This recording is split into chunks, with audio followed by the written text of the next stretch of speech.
कुरान का मैसेज होता है कुछ और प्रैक्टिकली हम कर रहे होते हैं कुछ और। रमज़ान के बारे में बेसिक बात ये समझ लीजिए कि इस्लाम की बुनियाद 5 चीज़ों पे, ईमान, नमाज, रोज़ा, ज़कात और हज।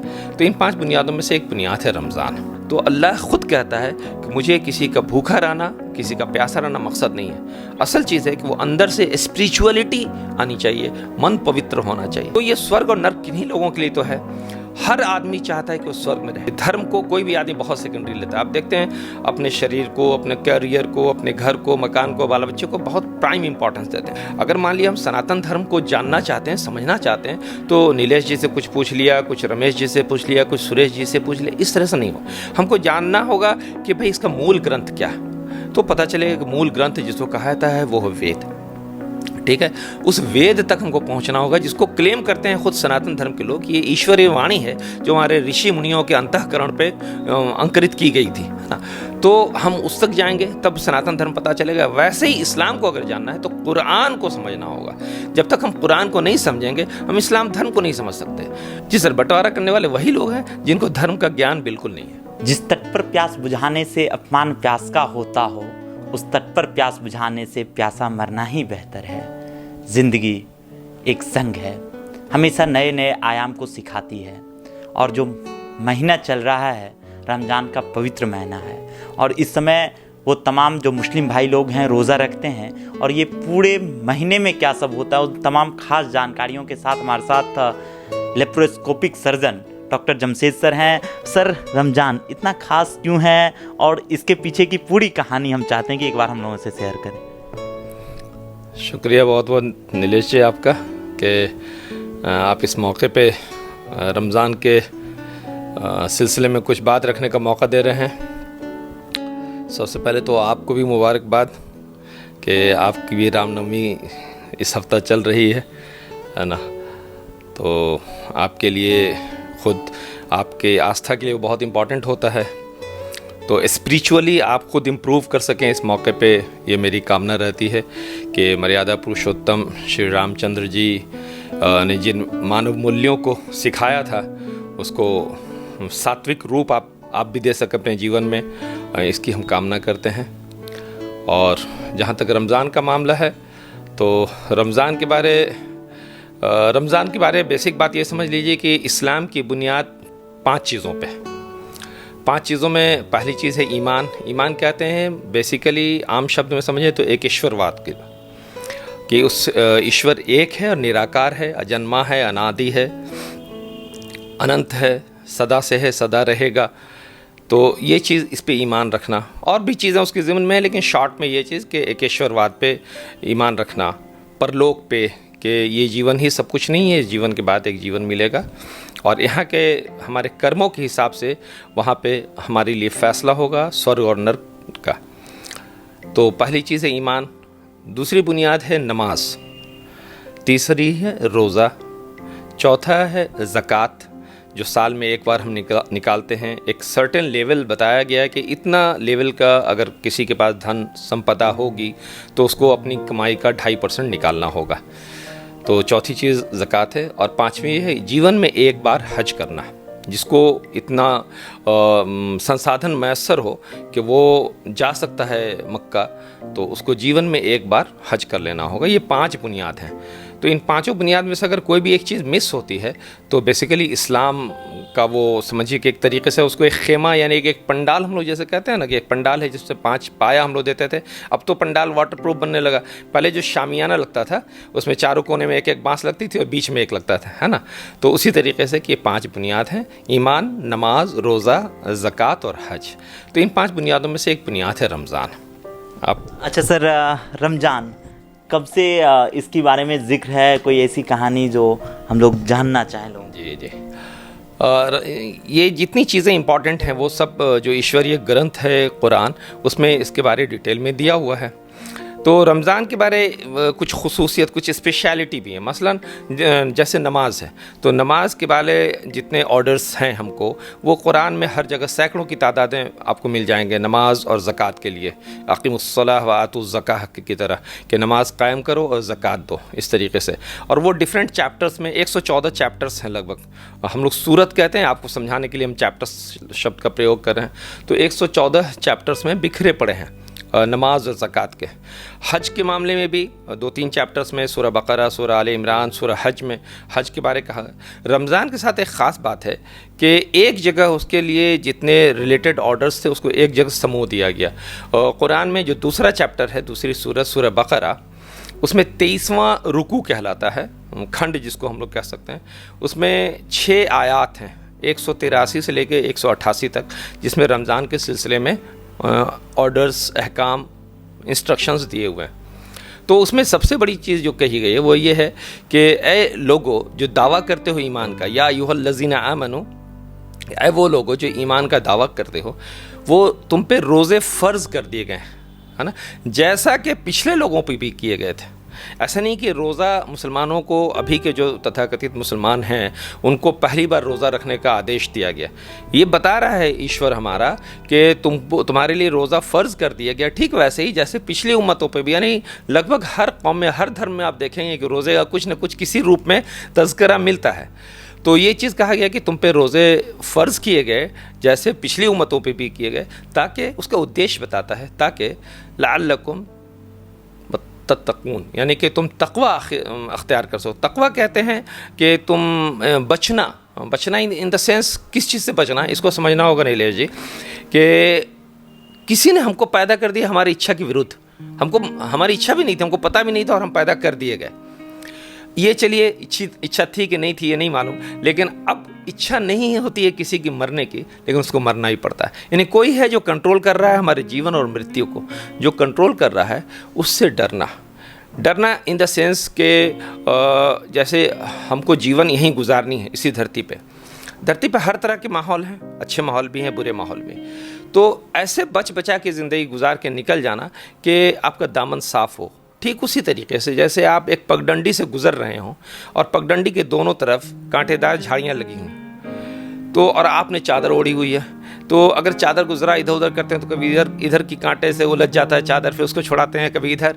उन सब से दोनों तरफ के कांटों से बचाते हुए पगडंडी पे जो आप जीवन गुजार के निकल जाते हैं ना, ठीक वैसे ही कि हाँ, जहाँ अच्छाइयाँ हैं बुराइयाँ भी हैं, फहश है, मतलब नंगापन है, ईर्ष्या है, द्वेष है, दुश्मनी है, गुस्सा है, लालच है ना, इस तरह की सारी बुराइयों से अपने आप को बचते बचाते हुए इस जीवन को गुजार देना, ताकि वो पैदा करने वाला वो प्रसन्न हो जाए। बस यही तकवा कहता है, रमज़ान का यही उद्देश्य। अच्छा सर, एक चीज़ और, कुछ लोग हैं जो कहते हैं कि भगवान नहीं चाहता कि लोग उपवास करें, भूखा रहें, फिर भी लोग क्यों करते हैं? क्योंकि भगवान तो कभी नहीं चाहता कि भूखा रहे लोग। सर देखिए, कुछ लोग तो बहुत कुछ कहते हैं, चूँकि हम जितने लोग, और ये अधिकार उनको है, ये मतलब ये बेसिकली सिर्फ डेमोक्रेसी की ही बात नहीं है कि मनुष्य पैदा हुआ है, उसको पैदा करने वाले ने आज़ाद पैदा किया, कि उसको आप ज़बरदस्ती कॉम्पेल नहीं कर सकते हैं किसी एक मान्यता को मानने के लिए। तो जाहिर सी बात है कि जितने लोग होंगे उतनी मान्यता होगा। अब हमको ये देखना होगा कि कोई भी चीज़ हमारे पास ज्ञान के रूप में किस तरीके से आती है। तो एक तो हम देखते हैं जो दुनिया में नज़र आती है सर, कि हम स्टडी करते हैं, रिसर्च करते हैं, और बहुत सारे लोग मिलकर रिसर्च करते हैं। तो शुरू में कोई चीज़ मान्यता बनती है, हाइपोथेसिस। वो हाइपोथेसिस बहुत सारी गलत भी होती है समय के साथ, और अल्टीमेटली लास्ट में हम एक नतीजे पर पहुंचते हैं जिसको कहते हैं वैज्ञानिक तथ्य, जो मान लेते हैं कि हाँ यही है अब, है ना। तो एक तरीका ये होता है कि दुनिया में पढ़ के, समझ के, रिसर्च करके कोई चीज़ को जानना। एक दूसरा होता है सर कि जिसको ईश्वर ज्ञान देता है, ईश्वरीय ग्रंथों के ज़रिए से। तो ईश्वरीय ग्रंथों से ईश्वर ने हमेशा अपने अच्छे महापुरुषों को चुना और चुन के उस पर अपना ग्रंथ डाला, जिससे वो रहनुमाई हम सब की कर सकें। तो उसके हिसाब से तो मिलता है कि रोज़ा रखना ऐसा नहीं है कि वो हम पे जुल्म कर रहा है, हम खाते पीते रहते हैं। कभी रोज़ा रखने का आदेश दिया है ताकि पता भी तो चले कि दूसरे लोग जो मजबूरी में भूखे हैं उनको कैसा महसूस हो रहा है, ताकि उनके उस दुख को हम समझ सकें। ये भी तो एक उद्देश्य हो सकता है।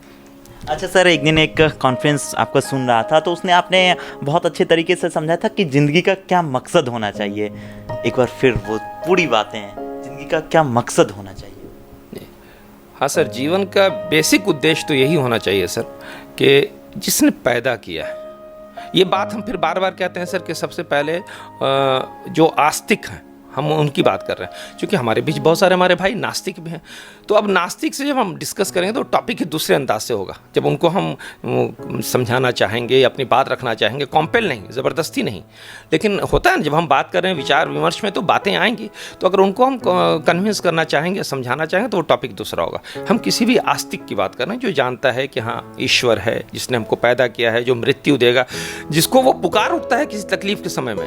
वो ठीक है, आप सुखी जब रहते हैं, निश्चिंत रहते हैं, तो आपको ईश्वर की याद नहीं आती, लेकिन ऑल ऑफ ए सडन अगर कोई घबराहट की बात, कोई ख़राब खबर अपने बच्चे के लिए, अपने घर वालों के लिए कोई ख़राब खबर आती है, तो उस समय एकाएक निकलता है, ओ भगवान, वो अल्लाह, क्या हुआ है ना। तो ये बताता है कि ईश्वर को मान रहा है वो आस्तिक। तो जिसने उसको उसकी इच्छा के बिना पैदा किया, उसकी इच्छा के विरुद्ध मौत देगा, फिर यहाँ बहुत सारे हालात देता है, कभी खुशी कभी गम, वो ईश्वर वो मौत के बाद फिर दोबारा एक जीवन देगा।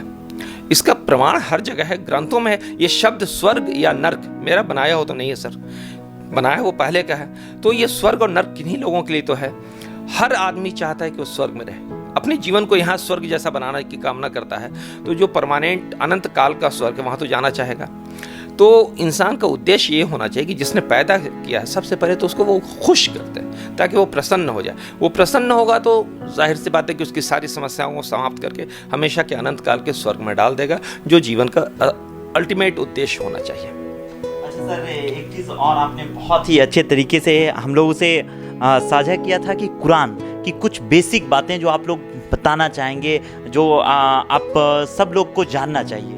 जी सर, ये तो अक्सर हम कहते रहते हैं, क्योंकि बल्कि हम इसी की दावत अक्सर लोगों को देते हैं। होता क्या है सर कि हम धर्म को, दीन हम कहते हैं इस्लाम को एक दीन के तौर पे, जो हमारे ज़िंदगी के सारे मामला को अहाता किए हो रहता है, तो इसको बहुत सेकेंडरी लेते हैं सर, बहुत सेकेंडरी। धर्म को कोई भी आदमी बहुत सेकेंडरी लेता है। आप देखते हैं अपने शरीर को, अपने कैरियर को, अपने घर को, मकान को, बाल बच्चे को बहुत प्राइम इंपॉर्टेंस देते हैं। थोड़ी सी तबीयत ख़राब होती है तो हम बहुत सेंसिटिव हो जाते हैं, पता करते हैं क्या है, इधर उधर की दवा खाने के बाद, लेकिन लगता है कि अगर लंबा समय गुजर रहा है तो अच्छे से अच्छे जगह जाने की कोशिश करते हैं। अपने बच्चों के करियर के बारे, अपने जो कमाते हैं उसके इन्वेस्टमेंट के बारे, कि कहाँ सही जगह इन्वेस्टमेंट होगा, ये सब को बहुत सीरियसली लेते हैं। लेकिन जो हमारा मूल चीज़ है सर, मूल चीज़ है ना, उसको बहुत लाइटली हम लेते हैं। कोई भी हो, चाहे हम सनातन धर्म से संबंध रखते हों या तथाकथित तौर पे अपने आप को कहते हैं कि हम इस्लाम से संबंध रखते हैं, मुस्लिम हैं, लेकिन बहुत लाइटली लेते हैं। तो उसमें लाइटली लेने का मकसद क्या है कि धर्म के संबंधित कोई बात करते हैं तो अक्सर सुनी सुनाई बात, इधर सुन लिया उस बात को रखे हुए, उधर सुन लिया उस बात को रखे हुए। ये तरीका सही नहीं है। किसी चीज़ को जानना है तो उसके मूल तक हमको जानना होगा। अगर मान लिया हम सनातन धर्म को जानना चाहते हैं, समझना चाहते हैं, तो नीलेश जी से कुछ पूछ लिया, कुछ रमेश जी से पूछ लिया, कुछ सुरेश जी से पूछ लिया, इस तरह से नहीं हो। हमको जानना होगा कि भाई इसका मूल ग्रंथ क्या है। तो पता चलेगा कि मूल ग्रंथ जिसको कहा जाता है वो है वेद, ठीक है। उस वेद तक हमको पहुंचना होगा जिसको क्लेम करते हैं खुद सनातन धर्म के लोग। ये ईश्वरीय वाणी है जो हमारे ऋषि मुनियों के अंतःकरण पे अंकुरित की गई थी, है ना। तो हम उस तक जाएंगे तब सनातन धर्म पता चलेगा। वैसे ही इस्लाम को अगर जानना है तो कुरान को समझना होगा। जब तक हम कुरान को नहीं समझेंगे हम इस्लाम धर्म को नहीं समझ सकते। कुरान का आज अगर हम देखेंगे तो कुरान का मैसेज होता है कुछ और प्रैक्टिकली हम कर रहे होते हैं कुछ और। जस्ट 180 डिग्री के मतलब एंगल का डिफरेंस है सर। कुरान सबक दे रहा है ईस्ट जाने का, तो आज हम वेस्ट जा रहे हैं। कुरान कहता है कुछ है, हम कर कुछ रहे हैं। और अक्सर हम जैसे प्रशासन में डेमोक्रेसी होती है ना, तो यहाँ भी डेमोक्रेसी के हिसाब से जहाँ पे जिसकी आबादी है वो जो मान्यता पाले हुआ है उसी के हिसाब से अपने आप को ढाल लेते हैं। क्योंकि अगर वो ज़्यादातर लोग कोई एक मान्यता रखे हुए हैं, हम उसके खिलाफ कुछ बोलेंगे तो ये हमारे विरोध में खड़े हो जाएंगे, तो उतनी हिम्मत है नहीं तो खामोश हो जाते हैं। तो असल है कि धर्म को समझने के लिए कुरान को जानना होगा, और कुरान इसी के लिए आया था। कुरान बार बार सैकड़ों जगह कहता है कि कुरान सारी इंसानियत के लिए मार्गदर्शन प्रशस्त करता है, और ये इस पे गौर करो। तुम क्यों नहीं गौर कर रहे हो? क्या तुम्हारे दिनों पे ताले पड़ गए हैं? ये कुरान कहता है। कुरान कहता है कि लोग कहते हैं कुरान बहुत मुश्किल है, तो कुरान खुद कहता है, एक चैप्टर है उसमें 4 बार कुरान कहता है कि हमने कुरान को बहुत आसान बनाया है नसीहत हासिल करने के लिए, बहुत आसान बनाया है। लेकिन कुरान से दूरी बहुत ज़बरदस्त है सर, बहुत ज़बरदस्त। अच्छा सर, पूरा समाज एक साथ रहना चाहता है, लेकिन ये बीच में बंटवारा करने वाले कौन लोग हैं वो? जी सर, बंटवारा करने वाले वही लोग हैं जिनको धर्म का ज्ञान बिल्कुल नहीं है, बिल्कुल धर्म का ज्ञान नहीं, वही बंटवारा करते हैं। वरना अगर धर्म का ज्ञान सही से हो जाए तो बंटवारा करने की बात ही कहीं से नहीं होगी। आपकी मान्यता कुछ और हो सकती है, डिफरेंस कहाँ से आता है? लोग ये समझते हैं ना कि नीलेश बाबू कुछ और मान रहे हैं, हम कुछ और मान रहे हैं, तो अब हम ज़बरदस्ती इनको मनवा दें, और ज़बरदस्ती मनवाने की प्रक्रिया में ही मतलब तनातनी होती है, दुश्मनी होती है ना, विवाद खड़ा होता है। आप चाहे हमको अपने हिसाब से ढालने की कोशिश कर दें कि नहीं अभी ये सर्टेन पीरियड चल रहा है तो इस पीरियड में आप ये काम नहीं कर सकते, ऐसा करते हैं। हम कह दें कि भाई यहाँ अभी मेरा ये चल रहा है तो आप ऐसा नहीं कर सकते, या हम ही सही आप मेरी तरह मान जाए। ईश्वरीय ग्रंथ कुरान में ईश्वर अल्लाह कहता है कि तुम अपनी बात जिसको तुम सही समझते हो उसको अहसन तरीके से मौका दे के किसी को बता सकते हो, और बताना चाहिए, ठीक। फिर उसके बाद उसको ऑप्शन खुला रहना चाहिए, चाहे वो इसको माने चाहे नहीं माने। तुम ज़बरदस्ती नहीं कर सकते। कुरान कहता है ला इकराहा फिद्दीन, तुम ज़बरदस्ती नहीं कर सकते। फिर तुम चाहते हो कि इस्लाम ही सबसे सच्चा धर्म है और यही स्वर्ग में जाएंगे, तुम जानते हो, ठीक है, बहुत अच्छी बात है, तुम जानते हो, तुम्हारी आस्था है, तुम्हारा विश्वास है, कोई बात नहीं। लेकिन तुम ज़बरदस्ती किसी को इधर लाना चाहते हो, अगर ये काम उसका उद्देश्य होता है ऐसा, वो कहता है वलौ शाअ रब्बुका लआमन मन फिल अर्ज़ि कुल्लुहुम जमीआ अफ़अंत तुक्रिहुन नास हत्ता यकुनू मुमिनीन, कि अगर वो चाहता तो सारे के सारे लोगों को एक ही धर्म पर खड़ा कर देता, सबको इस्लाम में ही डाल देता। उसने ऐसा नहीं किया, उसने बिल्कुल स्वतंत्र रखा है। तो अब तुम ज़बरदस्ती चाहोगे कि उनको ईमान में ले आओ, जो हाँ इतने अच्छे तरीके से समझाया गया कि आप अपनी बात अहसन तरीके से, अहसन तरीका उसको कहते हैं सर कि बात कब रखना है, किससे रखना है, कितना रखना है, इस मौका को भी समझना होगा, है ना। तो अहसन तरीके से अपनी बात रख सकते हैं, आप कह सकते हैं, उसके बाद वो स्वतंत्र है, आपकी बात माने नहीं माने। अगर ये एटीट्यूड हम अपना लेंगे तो कभी विवाद नहीं होगा। अच्छा सर, इस रमज़ान के मौके पर और नवरात्रा भी चल रहा है, तो इस पर डॉक्टर जमशेद सर क्या शुभकामनाएं देंगे, क्या संदेश देंगे? हाँ सर, शुभकामना और संदेश दूसरों के लिए क्या रहेगा? सबसे पहले तो सबक मेरे लिए हो, क्योंकि मामला सबका फंसा हुआ है सर। ये हम्माम वो हम्माम है जिसमें हम सब नंगे हैं, हम सब पापी हैं, हम सब पापी हैं, और कहीं ना कहीं जाने अनजाने रोज़ाना हमसे गलतियाँ पाप होती रहती हैं सर। तो इस रमज़ान का उद्देश्य, एक उद्देश्य ये है सर, असल उद्देश्य जो हमने कहा लअल्लकुम तत्तकून, कि तुम तकवा अख्तियार कर लो, वो ये है सर कि सिर्फ खाने से रुक जाना ये रोज़ा नहीं है ना। या ये कहा गया कि अपनी निगाहों को पवित्र रखना, यानी किसी पराई स्त्री पे, नॉट इवन पराई स्त्री, इवन अपनी पत्नी पे भी रोज़े की हालत में वासना की दृष्टि आप नहीं डाल सकते हैं। इसमें अपने आप को इतना पवित्र करने की कोशिश करना है। तो ना मुंह में खाना जाना चाहिए, ना पानी जाना चाहिए, ना स्मोकिंग आपको करना है, और वासना की दृष्टि से पत्नी को देखना भी नहीं है, इन सारी चीज़ों से परहेज़ करना है। तो इससे लोग कर लेते हैं, कोशिश करते हैं, सब लोग कर लेते हैं सर। लेकिन इससे बड़ी चीज़ कही गई है वो कि झूठ नहीं बोलना है ना, और किसी को तकलीफ़ नहीं देना है, किसी की गीबत नहीं करनी, यानी कि पीठ पीछे। दो चीज़ें होती हैं सर कि किसी के अंदर कोई बुराई है, अमुक किसी के अंदर कोई बुराई है, उसकी बुराई का तज़किरा उसके पीठ के पीछे नहीं करना है। अगर आप उसके शुभचिंतक हैं तो उसको जाके प्यार से अकेले में कभी अच्छा से मौका दे के आप कहें कि बाबू ये तुम्हारे अंदर ख़राबी है, इसको दूर कर लेते तो बेहतर होता है। इंसान है, हम सबसे होता है, ये कहते हैं समझाने का तरीका, लेकिन उसको समझा नहीं रहे हैं और पीठ पीछे सबसे तज़किरा कर रहे हैं। हालांकि वो बुराई उसके अंदर है, लेकिन अगर ऐसा कोई करता है तो ये अपने मरे हुए भाई का मांस खाने के बराबर पाप है इसमें, तो ये नहीं करना चाहिए। दूसरी चीज़ है, किसी के अंदर कोई बुराई है ही नहीं और ज़बरदस्ती कर रहे हैं, इसको कहते हैं बहतान, इससे बचना चाहिए। ये सारी चीज़ें, और इन सब से इससे भी बहुत लोग कर लेते हैं सर। इसके बाद और इम्पॉर्टेंट हो जाता है, जो सबसे मुश्किल होता है, वो होता है हलाल कमाई, हराम से बच जाना। ये हम नहीं कर पाते। हम रोज़े की हालत में होते हैं, हाथ में कुरान पढ़ रहे होते हैं, तस्बीह ले लेते हैं, और कमाई हमारी अगर हराम की हो जाती है तो सब बेकार हो जाता है। इसीलिए अगर हम तराजू उठाएं तो तराजू सही तौलें, मिलावट नहीं करें। हम जिस पेशे से हैं सर, इसमें कोशिश करनी है कि हम मरीज़ के साथ गलत नहीं करें।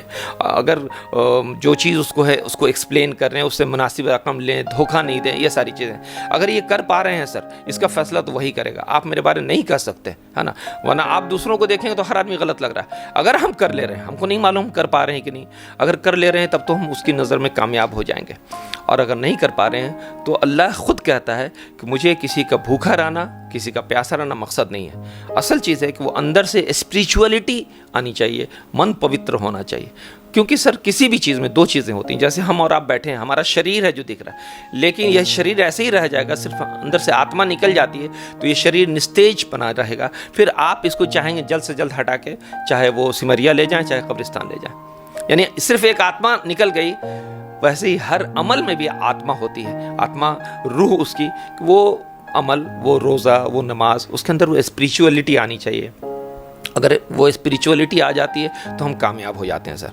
अगर स्पिरिचुअलिटी नहीं आती है सर तो सारी दुनिया हमको बहुत अच्छा, बहुत अच्छे नेचर का, बहुत ईमानदार, बहुत सच्चा, बहुत सब कुछ कहते आ रहे हैं, लेकिन अगर स्पिरिचुअलिटी नहीं, उसकी निगाह में अगर हम फेल कर गए तो सर हम फेल हो जाएंगे। और सारी दुनिया हमको बुरा कहती रहे, लेकिन अगर वो देख रहा है कि नहीं ये सही चल रहा है, या कोशिश कर रहा है कम से कम, इससे गलतियां होती हैं, गिरता है, डगमगाता है, फिर उठता है, फिर हिम्मत करता है, फिर अपने प्रभु के सामने ईश्वर से कहता है, अल्लाह मुझसे गलती हो गई, माफ़ कर दे और मुझे शक्ति दे कि मैं फिर अच्छे से ज़िंदगी गुजार सकूं। ऐसे ही कोशिश करते करते एक दिन इस दुनिया से चला जाता है, तो हो सकता है कि वो कामयाब हो जाएगा। तो जब भी आप उसकी निगाह में अच्छे हैं तभी आप अच्छे हैं। सर, डॉक्टर रोशन सर के लिए, केवी स्टूडियो के लिए क्या खास बात कहना चाहेंगे? सर बहुत बहुत शुभकामनाएं। और रोशन सर के लिए, आप सबके लिए, पूरी टीम के लिए ही कहेंगे कि सर जीवन में बहुत लोग पैदा, मतलब जिस जीवन में आते हैं, इस सृष्टि में, संसार में पैदा होते हैं, बहुत सारे लोग यूं ही ज़िंदगी गुजार के चले जाते हैं। कुछ लोग एक काम बहुत अच्छे से करते हैं, जिस फील्ड में होते हैं, वो चाहे डॉक्टर हों, इंजीनियर हों, कारीगर हों, टेलर हों, वो अपना काम बहुत अच्छे से करते हैं। कुछ लोग बहुआयामी प्रतिभा वाले होते हैं, जो जिस काम को करते हैं बहुत सुंदरता से करते हैं। तो केवी स्टूडियो उसी का एक, समझिए कि एक एग्जाम्पल है। रोशन सर बहुआयामी प्रतिभा के मालिक हैं और वो जो काम करते हैं बहुत सुंदरता के साथ करते हैं। हम शुभकामना देंगे कि वो ऐसे ही आगे बढ़ते रहें और उनको इस संसार का सारा सुख मिले, हर तरह की, उनको खुद अपने साथ, अपने बच्चों से हर वो सुख मिले, समाज से वो सुख मिले और वो समाज में भी सुख बांटने वाले बने, बांटने वाले हैं ही। मेरी कामना है दीर्घायु हो, वो चिरंजीवी हो और उनका यश दूर दूर तक फैले, बस यही कामना है। बहुत बहुत धन्यवाद सर, अपने व्यस्तम समय में समय देने के लिए बहुत बहुत आभार सर। Thank you.